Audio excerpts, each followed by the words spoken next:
We probably threw everything in the kitchen sink into the production and started taking things out. Because the intro used to be...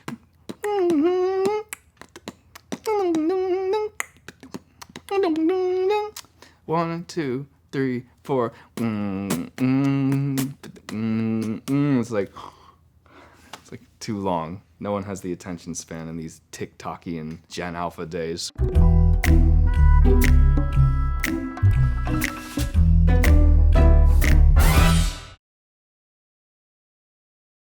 Beat Yourself Up is a song that I wrote as a message to myself and a message for a friend that needed to hear it. It started in my brain. I knew the tempo was going to be around here, and I thought that the key of D major was probably a bit too low, so I transposed it in my head to F sharp major, which is kind of like a Whitney Houston, like really bright key. Took the fake strings off. Maybe the melodies doesn't do nothing but, instead of doesn't do nothing but, I'm like, oh. And then it was just a matter of extracting what was in my head and putting it into Pro Tools.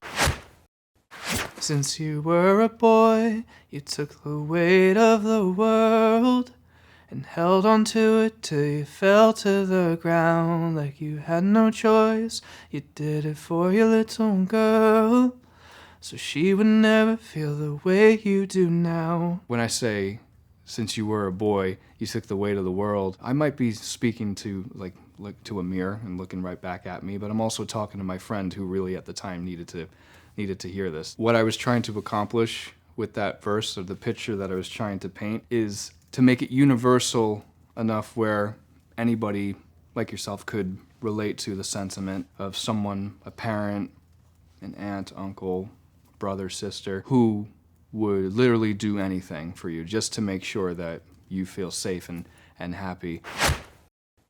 I know it gets so hard, and it always seems to go on and on and on, but it's okay. What keeps me grounded knowing that I'm gonna be okay, no matter how things seem to pile up and it seems like Mercury is in retrograde forever, I keep my family close. I'm fortunate enough to have like a really wonderful family who's always got me. I kind of just take a trip back to 2014, 2015 and remember what it was like to go to Los Angeles for the first time and feel what it was like to just like feel like I've made it and why I do what I do. I do what I do for people. I love people's reactions, their visceral reactions to music. You can move a crowd or a small room with a chord progression. I never want to forget or become jaded when it comes to music. Please don't beat yourself up or whatever you do, 'cause that doesn't do nothing but just break you in two. Please don't beat yourself up. No, you made some mistakes, but you know it means something when you live one more day. I'm naturally hard on myself. I really believe we all are naturally hard on ourselves. I feel like we were less hard on ourselves maybe 20 years ago when we didn't know constantly about people's whereabouts and everything that was going on in the world all at once. I think we compare each other's success to our success. Well, he's done that, and I haven't done that yet. And then a month later, you get to do what he or she is doing, and then you're like, well, now I want what this person has. It's kind of a never-ending cycle. You just, again, like I said before, have to remember why you're doing things. You're doing things, in this case, I'm doing things because I love music.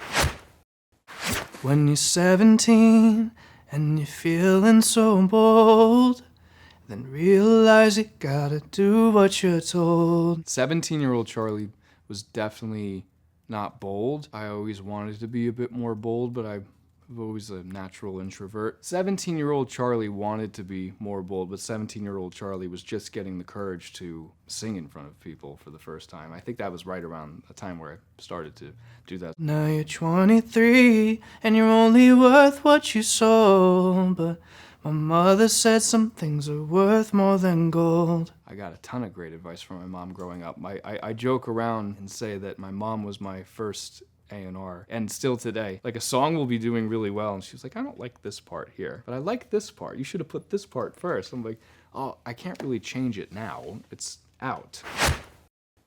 You gotta feel the joy and laugh till it hurts.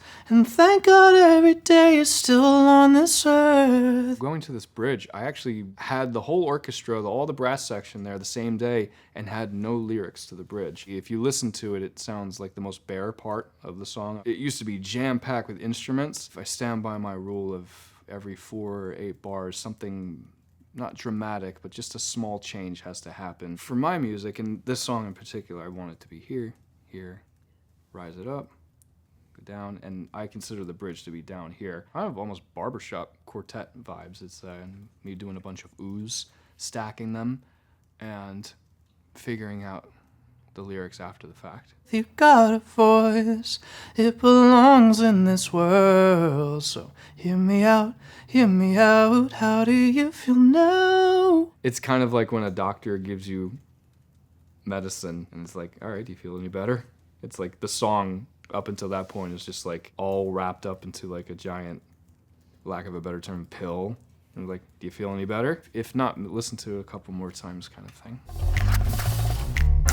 I feel like there's so much darkness in the world right now. I mean, it's fairly obvious, and anybody who listens to this can jump into the portal of a 3-minute break, like a breather from the outside world. I do feel like music and art in general is supposed to be an escape.